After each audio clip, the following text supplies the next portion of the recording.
ओम नमो भगवते वासुदेवाय। तो आज हम लोग श्रीमद् भागवतम के तृतीय स्कंद के 10वें अध्याय का हम लोग 18वां श्लोक लेते हैं। देखिए, अभी तक हमने पिछले 3 श्लोकों में जो है वो भगवान के द्वारा जो सृष्टि हुई है उसको देखते हैं। आज हम लोग वैकारिक सृष्टि के बारे में जानेंगे जो कि ब्रह्मा जी द्वारा की गई है। तो अभी तक हमने देखा कि भगवान के द्वारा किस तरीके से सृजन परम इच्छा से हुआ। जो 9 सृजन हुए थे, जो महत तत्व है और जो सृष्टि के 3 गुणों की आपसी क्रिया प्रतिक्रिया से मिथ्या अहंकार, और हम लोगों ने फिर किस तरीके से इंद्रिय विषय उनका सृजन है, और फिर हम लोगों ने कार्य क्षमता, 5वां सृजन सत्वगुण, 6ठा सृजन हम लोगों ने जो देखा वो तमस का देखा। तो इस तरीके से अब हम लोग जो है ब्रह्मा जी द्वारा की गई जो सृष्टि है उसको वैकारिक सृष्टि के बारे में हम लोग जानेंगे। सणिमे प्राकृता सर्गा ब्रैकतानपि मे श्रेणु रजो भाजो भगवतो लीले अरिमेद सहा। तो जो पिछली 6 सृष्टियों के बारे में हम लोगों ने जाना जो भगवान के द्वारा की गई, भगवान की बहरंगी शक्ति की प्राकृतिक जो सृष्टियां हैं। अब क्या है, अब कह रहे हैं अब ब्रह्मा जी द्वारा की गई सृष्टियों के विषय में सुनो। जो रजोगुण के अवतार है, जो देखो, जो जैसे भगवान है, भगवान के द्वारा कोई भी चीज़ अगर सृजित हुई है और वो रजोगुण से संबंधित, तो भगवान ने रजोगुण को बिना छुए हुए, बिना टच किए हुए किया। तो ब्रह्मा जी क्या है, ब्रह्मा जी जो सृष्टि की है उन्होंने, तो उनको जो मस्तिष्क दिया है, यानी उन्हें जो बुद्धि दी है, वो किसने दी है? श्री हरि भगवान ने दिया। तो उनको इसलिए उनके द्वारा, भगवान के द्वारा उन्हें शक्ति दी गई है। किसके लिए? वैकृत शक्ति सृष्टि के लिए। तो वैकृत सृष्टियों के बारे में अब इसमें सुना रहे हैं, कह रहे सुनो, दुख हरण करने वाले एवं सृष्टि के लिए रजोगुण को स्वीकार किए हुए हैं। कौन है दुख हरण करने वाले? भगवान श्री हरि। उन्हीं की ये सब लीला है। भगवान हरि ही ऐसे हैं जो गुणों को स्पर्श किए बिना ही रजोगुण स्वीकार कर लेते हैं, बिना स्पर्श किए। और वो कैसे हैं? ब्रह्मा जी के रूप में हैं भगवान। सृष्टि के संबंध में उनकी बुद्धि हरि समान है। किसकी? ब्रह्मा जी की। सृष्टि के संबंध में बुद्धि कैसी है? हरि के ही समान है। जो व्यक्ति सृष्टि को, इसको बता रहे हैं श्रीधर स्वामी हमारे आचार्य लोग, कि जो भी व्यक्ति, अब आप कहो कि हमें क्या करना है, ब्रह्मा ने किस तरह की सृष्टि की, हम बस इतना जानते हैं कि ब्रह्मा जी ने हमें बताया। तो कह रहे हैं कि किस किस चीज़ की सृष्टि की है हम आगे पढ़ेंगे, जैसे पेड़ पौधे लताएं, ये सब ब्रह्मा जी ने बनाई। तो ये बता रहे हैं इसमें कि जो भी व्यक्ति इस सृष्टि की बारे में सुनता है, तो उसकी मति, जिसकी मति इसमें सुनने में लगती है, वह संसार के दुखों का हरण करने वाली होती है। तो इसको बहुत ही सावधान मन से सुननी चाहिए। तो अब आप ये कहो कि हम क्यों सुने इसकी? बहुत से लोग हैं ना कि भागवतम जैसे 6-7 दिन में समाप्त कर देते हैं। मेन उन्होंने कुछ कथाएं ली और हो गई भागवतम। तो देखो, इसमें साफ बता रहे हैं कि जो व्यक्ति इसको सुनता है उसको जो भौतिक कष्ट होते हैं उनसे उन्हें छुटकारा मिलता है, जन्म मृत्यु के चक्र से छुटकारा मिलता है। तो इसीलिए इसे हरिमेध सा कहा गया है। तो जब हम आगे देखेंगे इसमें, सप्तमो मुख्य सर्गस्तु संगस्थुषां च यः वनस्पत्योषधिलता सार विरुधो द्रुमः। तो कह रहे हैं 7वां सृजन किसका है? कि अचर प्राणियों का है। जो 6 प्रकार के होते हैं अचर प्राणी, यानी कि यहाँ बात हो रही है जो 6 प्रकार के पेड़ पौधे वनस्पतियाँ ये सब होती हैं 6 प्रकार की, इसके बारे में बता रहे हैं। औषधियों या वृक्षों को देखते हैं।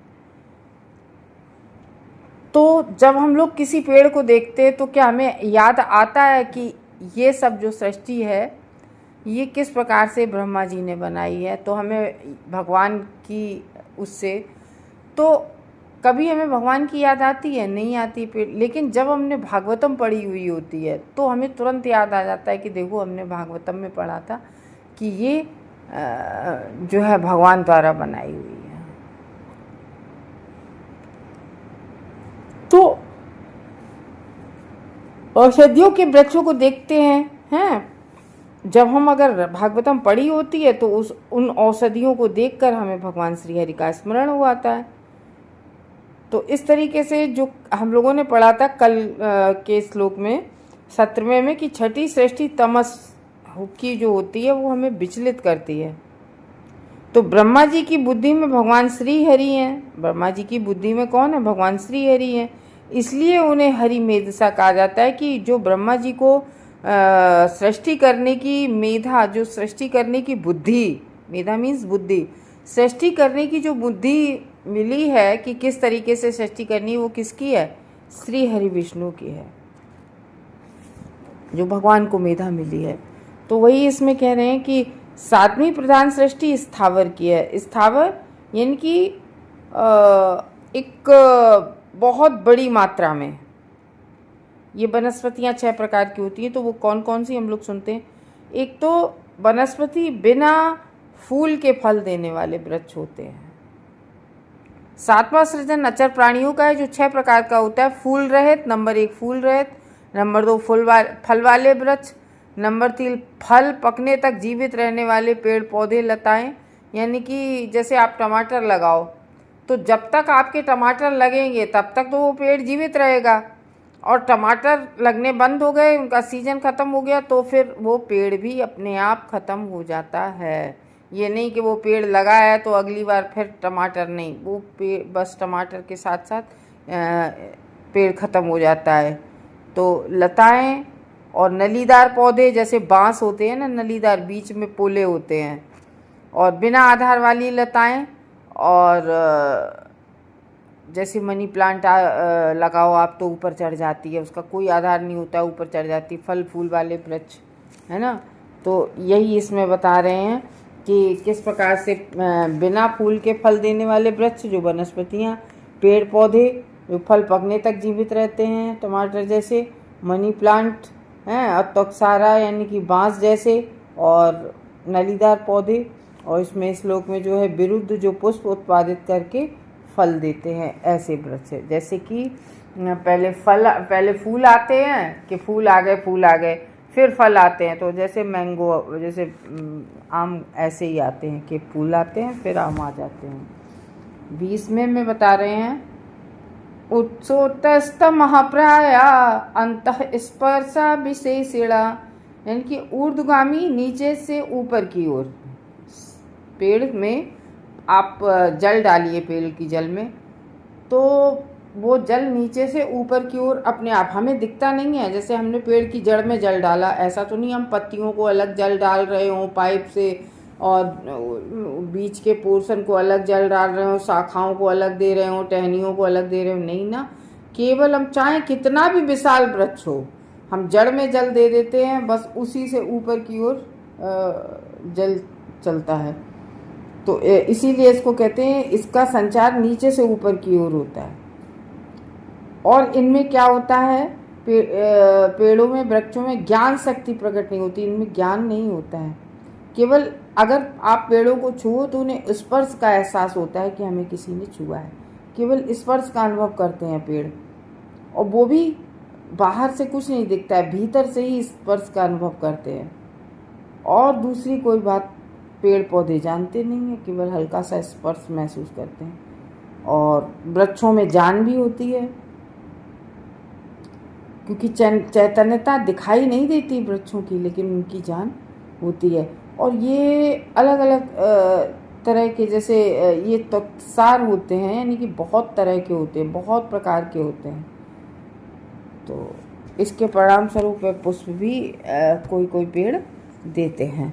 तो 21वें में बता रहे हैं तेराश्चामष्टकम सर्ग सो अस्त विश्वान्दिधो मतः अविदो भूरितमसो घ्राणज्ञा हृदवेदिनः। 8वां सृजन निम्नतर जीवन योनियों का है, और उनकी 28 विभिन्न जातियां हैं, और वे सभी अत्यधिक मूर्ख तथा अज्ञानी होती हैं। वे गंध से अपनी इच्छित वस्तुएं जान जाती हैं, किंतु हृदय में कुछ भी स्मरण रखने में असमर्थ होती। ये बात हो रही है यहाँ पशुओं की, जैसे भैंस है, कुत्ता है और गधा घोड़ा, ये सब, ये जो बंदर है, इन लोगों के बारे में बताया जा रहा है यहाँ पर इसमें 21वें श्लोक में। तो वेदों में जो निम्नतर पशुओं के लक्षण का वर्णन है वो इस प्रकार से हुआ है, यानी कि अथेतरिषां पशूनानाम् असना पिपासे एवाभिविज्ञानं न विज्ञातं विन्दति न विज्ञातं पश्यन्ति न विदु स्वतन्त्रं न लोकलोकाविदि यद्वाभिरितं सो बहुरुषः घ्राणेनैवे जनन्ति हृदयं प्रति स्वप्नियं वत्सेन विन्दति भोजन शयनार्थ गृह्णन्ति। यानी कि जो निम्नतर पशुओं को केवल अपनी भूख तथा प्यास का ज्ञान होता है। तो इन पशुओं को, जो निम्न श्रेणी के पशु होते हैं, उन्हें जैसे कुत्ता है तो उसको क्या याद रहता है कि हमें भूख लग रही है या प्यास लगी तो पानी पी लिया, भूख लगी तो कुछ मिला, डला मिल गया, खा लिया। उन्होंने ना तो कोई ज्ञान अर्जित किया, उन्हें कोई ज्ञान नहीं होता है। कैसा ज्ञान कि क्या धर्म है, क्या अधर्म है, ना तो और ना दृष्टि होती है। तो दृष्टि वैसे तो दिखता है, यहाँ दृष्टि किसकी बताई गई है, यानी कि अज्ञान में होते हैं, उन्हें कोई ज्ञान की दृष्टि नहीं होती, उनके व्यवहार में औपचारिकता पर निर्भरता प्रदर्शित नहीं होती है। तो वे अत्यधिक अज्ञानी होते हैं और वे अपनी इच्छित वस्तुओं को केवल गंध से ही परख सकते हैं। तो जो खाने का सामान होता है आप उनके सामने कभी भी डालिए, जैसे कुत्ता है, कुत्ते के सामने मोस्टली बिस्किट इस्किट डालो तो पहले वो टेस्ट करता है, मतलब वो सूंघता है, घ्रणन्ते, पहले वो सूंघता है कि सूंघ के तब फिर खाता है उसे। वो या फल वल आप रखो कभी घर में और बंदर है तो बंदर को दूर से सूंघ मिल जाती है कि यहाँ फल रखा है, तो वो घुसने की कोशिश करता है घर में। और ऐसी बुद्धि से इतना ही समझ सकते हैं कि क्या उपयुक्त है और क्या अनुपयुक्त है। उनका ज्ञान एकमात्र भोजन करने तथा सोने तक सीमित होता है। पशुओं को बहुत अच्छी बात समझना कि पशुओं का यहाँ ज्ञान बता रहे हैं कैसा होता है कि एकमात्र भोजन करना और सोने तक सीमित होता है। तो हमें भी सोचना चाहिए, केवल हमें खाना सोना नहीं है, हमें ज्ञान अर्जित करना है। ज्ञान अर्जित का मतलब भौतिक ज्ञान, भौतिक ज्ञान नहीं, यहाँ पर जो हमें शास्त्रों का ज्ञान है, भगवान का ज्ञान है, वो अर्जित करना चाहिए। हम भौतिक ज्ञान को कितना भी अर्जित कर लें, साइंटिस्ट हैं, इतना पढ़े लिखे होते हैं, इतना इंटेलिजेंट होते हैं और वो गोल गोल वहीं घूमते रहते हैं कि इतने बार जाते हैं, क्या कभी चंद्रमा या किसी के बारे में अभी तक कोई पता लगा पाए। इतना पैसा बर्बाद हो रहा है, इतना समय बर्बाद होता है, लेकिन न जाने कितनी पीढ़ियों के साइंटिस्ट आ चुके, जा चुके, लेकिन वो इस बात को नहीं मानते हैं कि ये चंद्रमा है, ये भी भगवान का बनाया हुआ है। ये बात को नहीं स्वीकार कर पाते। तो इसी तरीके से इसमें कहा गया उनका ज्ञान एकमात्र भोजन करने सोने तक सीमित होता है। इसलिए सर्वाधिक खूंखार निम्नतर पशु जैसे बाघ होता है ना, नियमित रूप से भोजन तथा सोने हेतु आवास का स्थान देकर पाला जा सकता है। केवल सर्प ऐसे होते हैं जिन्हें इस तरह से नहीं पाला जा सकता है। सर्प को ऐसे पकड़ के कि हम सर्प को केवल खिला रहे हैं, पकड़, केवल सर्प ऐसा होता है जिसको इस तरीके से नहीं पाला जाता है। तो इस तरीके से इस 21वें श्लोक में बता रहे हैं पशु केवल खाने पीने की वस्तुओं को सूंघ के खाते पीते हैं और उन्हें ये नहीं रहता है कि कल, मतलब उन्हें कल का याद नहीं रहता है कि कल हमने क्या खाया। हम लोग याद रखते हैं कि कल हम लोगों ने इसकी सब्जी खाई, लेकिन पशुओं को इसका ज्ञान नहीं रहेगा। और ना आगे का जान पाते हैं कुछ भी, आगे का तो हम लोग भी नहीं जान पाते, लेकिन कुछ कुछ ऐसी नॉर्मल बातें होती हैं जो हम लोग जानते हैं कि कल हमें यहाँ जाना है, ये अपना काम निपटाना है, लेकिन इनके पास कुछ नहीं। उन्हें कल का कि ना, पशुओं को ये नहीं पता होता है कि आज है, ठीक है ना। तो इस तरीके से चाहे वो जल में रहने वाले हों, जलचर हों, पशु पक्षी हों, ये सब 8वीं सृष्टि के अंतर्गत आते हैं और ये 28 तरह के होते हैं। पशु इत्यादि। ये 28 तरह के होते हैं। ये वे भविष्यवत ज्ञान सुन, भविष्य के बारे में उन्हें कुछ ज्ञान नहीं होता है, ना उन्हें ये होता है आगे हमें क्या करना है, क्या, ये सब नहीं। उनकी निष्ठा केवल कहाँ तक होती है? खाना पे बस। पशुओं को क्या खाने को मिल जाए बस सो जाते हैं। तो उनकी निष्ठा केवल आहार आदि मात्र तक होती है। जैसे कुत्ता है तो गली में कोई भी निकले, कुत्ते को भौंकना है, चाहे वो उसको जानता हो या ना जानता हो। तो इस तरीके से कह रहे हैं कि उन्हें पशुओं को धर्म अधर्म इन सब के बारे में भी नहीं जानकारी होता है। वो ये जानता है कुत्ता कि देखो ये व्यक्ति हमें खिलाता है, ये बस इतना पता रहता है। हरे कृष्ण।